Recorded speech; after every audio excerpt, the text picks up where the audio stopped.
He was born of Viking blood, a ruler carved from iron, raised beneath the banners of the Rus where strength was honor and tribute was law.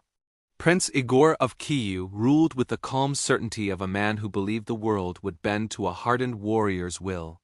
But even the strongest rulers have one fatal moment. For Igor, it came in the forests of the Drevlians. Seeking tribute once more, he pushed his luck and theirs. The Drevlians, humiliated and cornered, rose with a fury he never saw coming. They seized their chance to break the Viking king.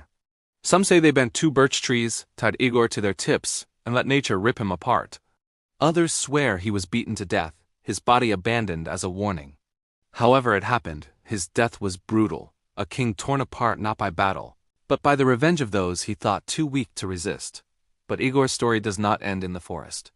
His death ignited a force far greater than any warband. His widow, Olga, her wrath would burn cities, shatter the Drevlians, and reshape the destiny of Kyiv.